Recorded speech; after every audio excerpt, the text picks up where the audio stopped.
안녕하세요. 대방고시 식품안전기사팀 장미기사단의 장미입니다. 오늘은 2025년도 마지막 회차죠. 3회차 이제 식품안전기사 실기시험의 기출해설 특강을 준비했습니다. 자, 이 3회차 우리 실기시험 치른 학생분들 시험 어떠셨나요? 많은 피드백이 있었습니다. 굉장히 학생들이 좀 체감 난이도가 높았던 것 같은데, 이렇게 시험을 치른 학생들도 있고, 또 이제 내년에는 내가 시간기에 도전을 해야겠다라고 한 학생들도 소문을 들어보니 3회차가 어려웠다더라. 굉장히 막연한 두려움이 있는 친구들도 있을 것 같습니다. 우선 각 문제를 풀면서 해설을 하기 전에 전체적인 이제 문제의 형태, 이런 것들 또 총평 간단히 하겠습니다. 우선 이제 2025년도 1회차, 2회차에 비해서 이제 3회차 문제는 난이도가 조금 높은 편이었고, 이 난이도가 높다고 학생들이 느꼈던 이유는 기출문제의 비중이 많이 줄어들었습니다. 제가 이제 저희 장미기사단은 3명의 전문 교수진이 이제 수업을 이끌고 있는데요. 우선 제 과목 위주로 먼저 총평을 해드리면, 저는 이제 식품화학, 식품위생, 식품미생물 파트를 강의하고 있습니다. 그래서 지금 제가 가르치고 있는 파트에서는 3회차에서 총 12문제가 출제가 됐는데, 우선 이 12문제 중에 단 3문제밖에 기출이 되지 않았어요. 그러니까 3문제만 기출 유사 형태였고요. 이 중에서 이제 아주 똑같이 나온 기출 문제도 한두 문제 있었는데, 이 나온 문제 중에 제가 오늘 또 풀어주겠지만, 이미 다 풀어줬지만, 이제 D값 문제 같은 경우도, D값의 문제가 되게 쉽게 나올 수도 있는데, 되게 어렵게 나올 수도 있거든요. 또 D값, Z값의 이제 공식을 좀 기억해야 되는데, 우리 기사를 준비하시는 분들 너무너무 외울 거 많잖아요. 그런데 이제 그러다 보니까 공식을 좀 잘 생각이 안 나면은 이게 쉽게 딱 손이 가지 못하는 그런 문제가 기출문제로 나왔죠. 그러니까 딱 3문제 나왔는데, 제 파트에서는 3문제 나왔는데 이 중에서도 하나는 어려웠다. 자, 그리고 미생물 시험법에서 무려 5문제가 출제됐는데, 이 중에 이제 최근에 개정됐던 진균수 측정법, 이 진균수 시험법이 출제가 됐거든요. 그래서 이 진균수 측정하는 방법은 개정이 되면서 이제 배지가 늘어났고, 이제 거기에 대한 예전엔 굉장히 간단했어요, 공전에. 그런데 이제 개정이 되면서 물론 이제 저도 알고 있었지만 배지도 이제 2가지 더 늘어났고, 이제 거기에서 한 가지 더 이렇게 여러 가지 문제들이 나왔죠. 그래서 학생들이 아마 어려웠을 것이고, 또 이제 많은 학생들이 이제 에임스법을 물어보셨거든요. 에임스 테스트. 근데 이 에임스 테스트는 기사에서는 첫 출제가 맞습니다. 그런데 이제 선생님은 영양사도 가르치고 있고, 또 식품위생직, 보건연구사 이런 공무원 수업도 하고 있는데요. 이 에임스법은 다른 시험에서도 자주 출제되는 영역입니다. 이 에임스 테스트 같은 경우는 공무원 쪽에서는 너무 많이 기출이 됐던 내용이고, 영양사에서도 심지어 가르치고 있거든요. 그래서 기사에서 나왔다고 했을 때 저는 놀라지 않았지만 이제 우리 기사를 준비하는 친구들에게는 처음 봤다, 이게 뭐냐, 이렇게 많이 물어본 친구들이 있었습니다. 그래서 충분히 출제가 될 수 있지만, 워낙 기사 시험의 범위가 너무 넓기 때문에 학생들이 느끼는 체감은 굉장히 크지 않았을까, 이렇게 생각하고 있습니다. 그래서 선생님이 오늘 해설 특강에서 이 에임스 테스트가 근데 조금 어려운 부분, 한 번 들었을 때 이해가 잘 안 되는 부분들이 있거든요. 그래서 그 부분은 선생님이 잘 설명해 줄 테니까 기억해 뒀다가 또 출제가 되면은 꼭 맞췄으면 좋겠습니다. 자, 그리고 이제 식품화학 같은 경우도 전혀 출제가 되지 않았던 이제 무기질 파트에 우리가 이 음식은 알칼리성 식품이야, 이 음식은 산성 식품이야, 요런 내용들 있죠. 요런 것도 출제가 됐고요. 근데 굉장히 쉬워요. 알면 너무 쉬운 문제예요. 그런데 이제 모르는 친구들한테는 어려운 문제였을 것이고, 그리고 제가 봤을 때 이제 마이야르 반응 문제가 이 식을 다 써야 되나, 참 학생들이 어려웠겠다라고 느꼈습니다. 이 마이야르 반응에 이제 초기, 중간, 이제 이 최종 단계까지 이렇게 단계가 나눠져 있죠. 물론 수업 시간에 다 했습니다. 다 했고 이제 각 단계에서 핵심이 되는 이런 생성물이나 그다음 어떤 반응 같은 것들을 우리가 이제 좀 더 추가적으로 수업 시간에 다 다뤘지만 어떤 문제가 나왔냐면 스트레커 분해 반응을 쭉 쓰고 이제 생성물을 포함해서 식을 쓰라는 이런 문제가 출제됐기 때문에 아마 이 내용은 알고 있는 친구도 이거를 이렇게 식을 쓰기가 아주 어렵거든요. 그래서 이런 내용들도 학생들의 그 체감 난이도를 높였을 것이다. 그래서 제가 이제 이게 전부 나오는 우리 3회차에 나온 문제가 이제 타픽으로 봤을 때는 이제 이 식품 파트에서 자주 나오는 토픽이지만 기사에서는 이제 첫 기출이다 보니까 학생들이 어려웠지 않았나 이렇게 생각이 듭니다. 그래서 지금 이제 12월 말에 이제 결과를 기다리고 계실 것 같은데 많은 학생들이 조금 고민도 되고 내가 요만큼 썼는데 맞출 수 있을까 되게 걱정도 되고 그럴 것 같습니다. 여러분들이 이제 2025년도가 시작되면서 식품 기사가 식품 안전 기사로 바뀌었죠. 이 식품 기사 마지막 회차 딱 이 시기쯤이죠. 작년 이제 24년도 요 하반기에는 내년이면 안전기사로 바뀐다고 굉장히 막연한 두려움이 있었거든요. 하지만 그런 두려움 가운데서도 내가 할 수 있는 영역에서 내가 차분히 준비해라. 선생님들의 말을 잘 따라줘서 내가 이제 할 수 있는 선에서 차분히 공부해온 친구들은 또 식품 안전기사도 큰 그 이변 없이 잘 취득할 수 있었습니다. 그래서 이렇게 명칭이 바뀌는 어려움 속에서도 학생들이 잘 취득해 왔고요. 또 이제 25년도 이제 3회차의 시간기 시험이 쭉 진행이 됐었는데 여러분들이 지금은 이제 이런 생각이 들겠죠. 안전기사로 바뀌었지만 내가 이제 공부했던 대로 잘 준비하면은 어렵지 않게 취득할 수 있을 거야 라는 이제 희망은 많이 생겼습니다.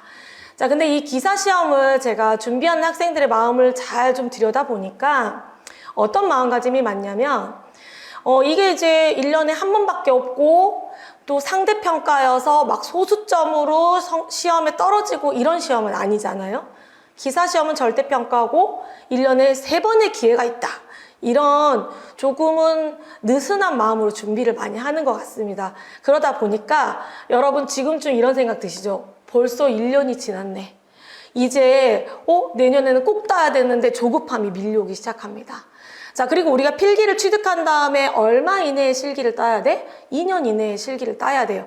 그걸 놓치면 다시 필기를 따야 되거든요. 그렇기 때문에 학생들이 1년은 좀 준비 좀 해볼까? 이렇게 1년을 보내고 이제 2년 차에 됐을 때는 나 해야 되는데 하는데 막 상황이 안 돼. 결국 놓치는 경우가 정말 어렵지 않게 제가 학생들에게 듣거든요. 그래서 여러분 모든 시험은 자기가 할 수 있는 최선을 다해야 합니다. 내가 기사 시험 꼭 이번에 따야겠다라고 생각을 하면 느슨한 마음은 버리고 내가 지금 따야겠다 하면 자기가 할 수 있는 이 방법에서 최선의 방법으로 시험을 준비해야 그 자격증을 취득할 수 있습니다. 너무 떠돌아다니는 자료, 그냥 어디 블로그나 자료 이런 것들을 정확히 검증되지 않은 자료들을 모아서 이렇게 준비하면 된다더라라는 풍문을 듣고 그 시험을 준비하시면서 시간을 낭비하지 마시고 전문 교수진이 있는 수업들을 여러분 들으시면서 기출 문제를 통해서 문제 경향도 파악하고 또 그 문제를 선생님들이 풀어주면서 관련 또 이론 내용들을 다 손봐주기 때문에 여러분들 그렇게 수업을 통해서 내 시간을 조금 더 아끼면서 빠르게 기사 자격증을 취득하셨으면 좋겠어요. 그래서 이 기사 자격증은 이 자격증을 하나를 가지고 이게 취업이야 이런 건 아니지만 이 자격증이 아주 작은 씨앗으로 내 취업에도 내가 또 공무원 시험을 준비한다더라도 여러 가지 방면에서 충분히 이 친구가 역할을 해내기 때문에 여러분이 이 시험을 준비해서 이 자격증을 취득하셨을 때 절대 후회할 일 없거든요. 그래서 제가 이제 25년도 한 해를 마무리하면서 그동안 이제 장미기사단 이제 활동들 이제 수업들을 진행해 오면서 많은 학생들과 이야기도 나눠보고 학생들의 이제 울고 웃는 사연들을 들어보니 이렇다더라 이런 생각들이 들어서 해설특강에 앞서 선생님이 잠깐 잔소리 아닌 잔소리를 좀 했습니다. 오늘 해설특강 열심히 이제 공부하시고 마무리하신 후에 내년 26년도 이제 안전기사도 저희 장미기사단 이제 수업과 함께 여러분들이 빠르게 기사를 취득하셨으면 좋겠습니다. 자, 그러면은 자, 이제 1번 문제부터 풀어보도록 하겠습니다. 자, 1번 문제는 이 식품의 안전성 검사 중 하나인 에임스법에 이용하는 미생물의 이름과 배지에서 제외된 성분, 시험 목적을 쓰시오 라는 문제입니다. 이 문제를 딱 보시면은 이 에임스법을 전혀 모르는 친구들은 현재 이게 무슨 말인지 전혀 파악할 수가 없습니다. 그냥 에임스법이 뭐냐 이렇게 물어본 게 아니라 굉장히 디테일한 문제가 나왔죠. 첫 번째 답안에 기재해야 될 부분은 미생물의 이름입니다. 이 시험법에 사용되는 미생물의 이름. 두 번째는 이 시험법은 실험을 할 때 배지에서 빼는 성분이 있거든요. 그걸 쓰라고 했어. 세 번째는 시험의 목적을 쓰라고 했어요. 아니, 한 문제 하나에 답 쓰기도 어려운데 3개씩이나 쓰라 그래가지고 우리 학생들이 어렵게 느꼈을 것 같습니다. 그래서 이 답을 3개 다 기재를 하셔야 이 문제에 이제 만점을 취득할 수 있지 않을까 이렇게 생각이 듭니다. 그러면 에임스법이 뭔가에 대해서 먼저 선생님 설명해 줘야겠죠. 여러분들 독성시험법 들어본 적 있나요? 독성시험? 자, 우리가 독성시험이라면 학생들이 이제 가장 많이 들어본 게 일반 독성 시험이에요. 일반 독성 시험에는 급성 독성 시험, 아급성 독성 시험, 그리고 만성 독성 시험 이런 것들이 있습니다. 그래서 LD50 들어봤죠? 반수치사량 이런 거를 뽑는 것이 급성 시험이나 이런 것도 있어요. 근데 이 독성 시험법에는 일반 시험법만 있는 것이 아니라 특수 독성 시험이 있어요. 독성 시험 중에는 특수 독성 시험이 있는데 이 특수 독성 시험에는 변이원성, 이름도 이미 좀 특별해, 특수해. 변이원성이 있고요. 그 다음에 발암성 시험, 그리고 최기형성 시험, 이런 시험법들이 있어요. 그러니까 독성 시험에는 굉장히 다양한 종류가 있는데 이 중에서 특수 독성 시험 안에 들어있는 변이원성 시험의 대표적인 방법이 바로 에임스법입니다. 자, 그러면 한 가지 적어볼까요? 이 변이원성 시험은 어떤 거냐면 내가 실험을 하는 그 시험 물질 있죠. 우리가 잘 모르는 이 물질이 지금 독성이 있냐 없냐 이런 거 검사하는 거예요. 그래서 시험 물질이 어디를 변이하냐면 유전자, DNA 들어봤죠? 이 유전자를 변이시키는지를 확인하는 시험이 바로 변이원성 시험입니다. 자, 그래서 조금 정식적으로 써보면 시험 물질이 유전자, 우리가 소위 말하는 DNA 있죠? 유전자에 직접 또는 간접적으로 영향을 끼쳐서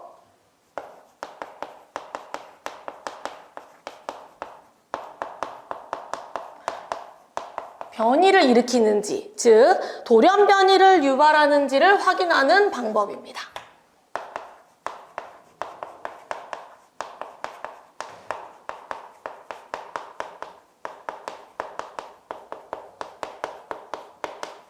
자, 이 변이원성 시험법은 시험 물질이 이 DNA에 직간접적으로 영향을 끼쳐서 우리 돌연변이 알잖아요. 돌연변이를 일으키는지를 확인하는 시험법을 우리가 변이원성 시험법이라고 해요.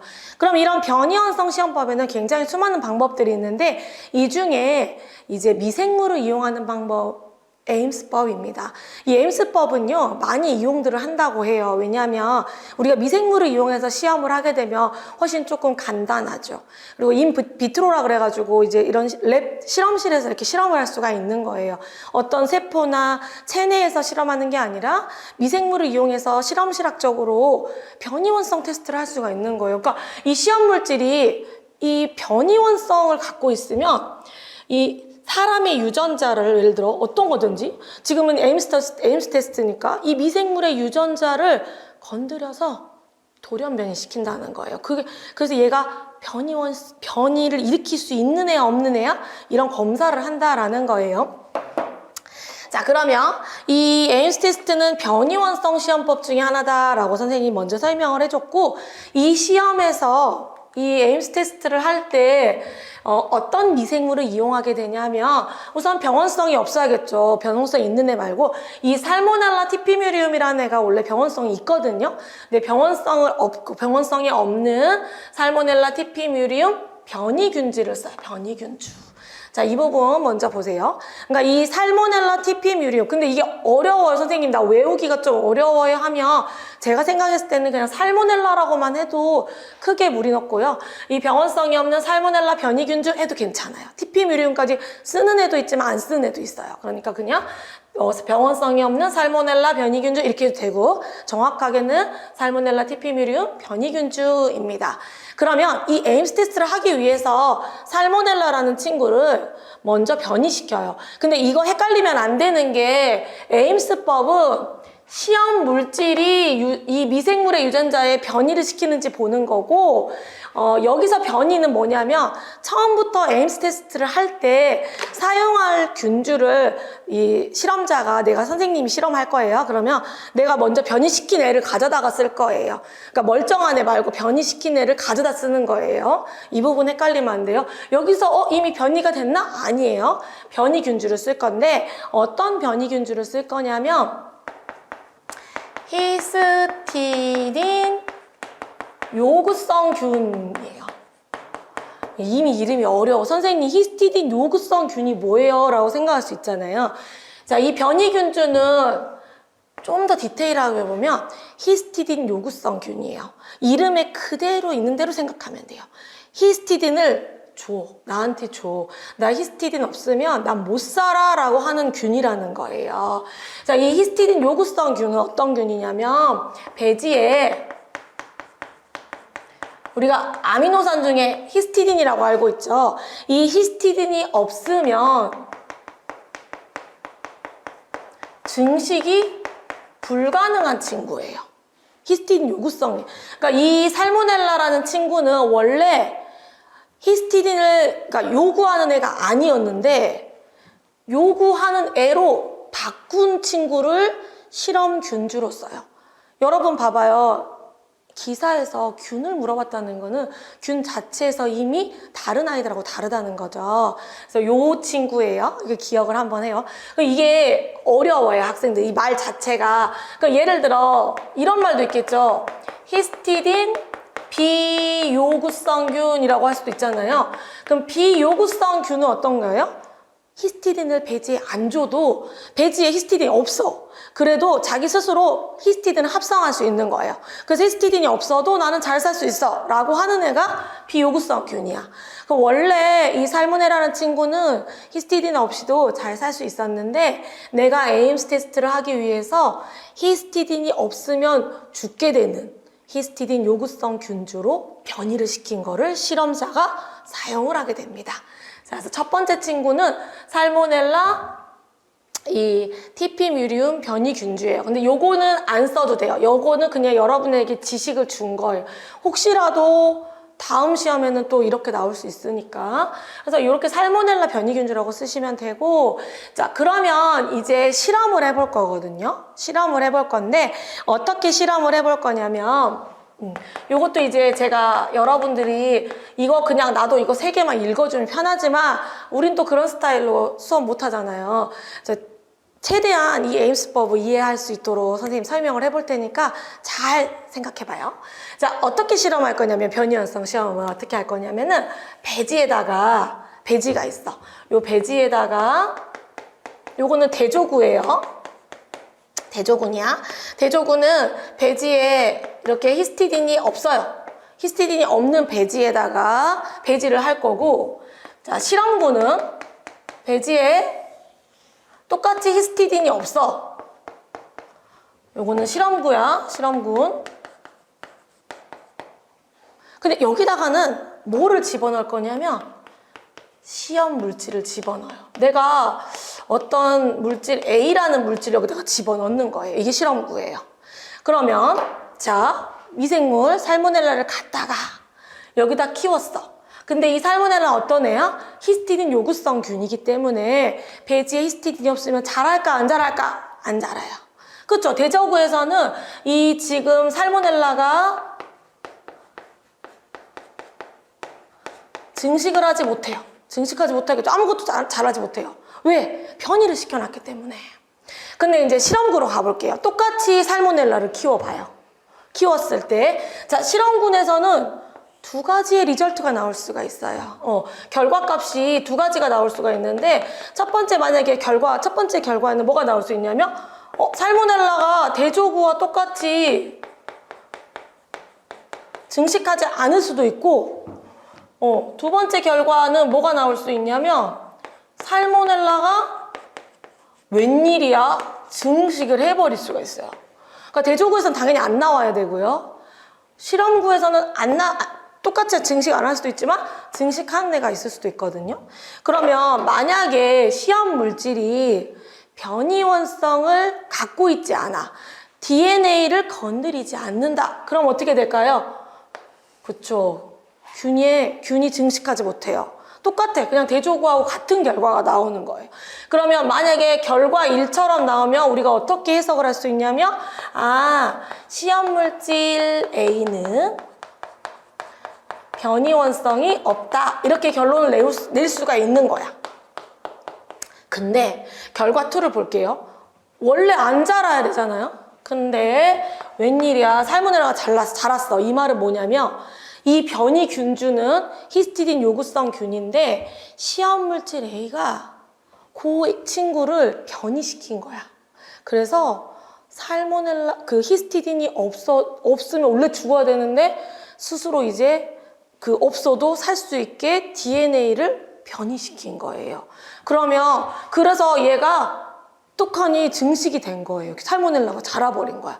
그러면 실험자인 선생님은 어떻게 판단할 수가 있냐면 시험물질 A는 변이원성이 있다.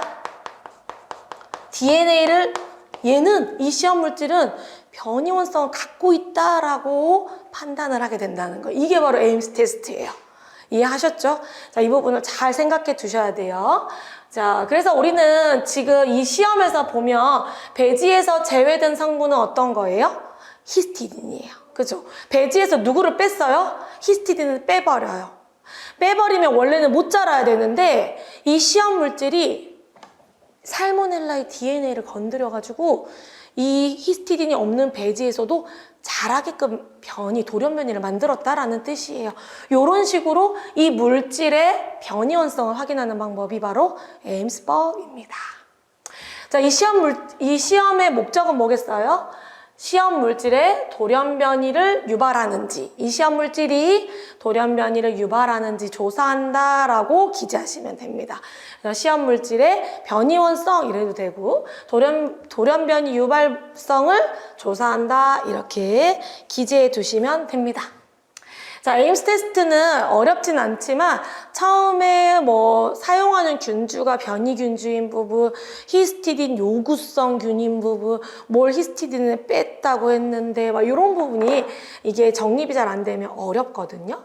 그래서 여러분들 선생님이 지금 설명해준 내용 잘 기재해 뒀다가 혹시 다음 차에 에임스법에 대한 다른 문제가 나오면은 요걸 기억해서 충분히 요 내용이 답니다. 그래서 요 내용을 이제 관련된 답을 또 기재하실 수 있을 것 같습니다.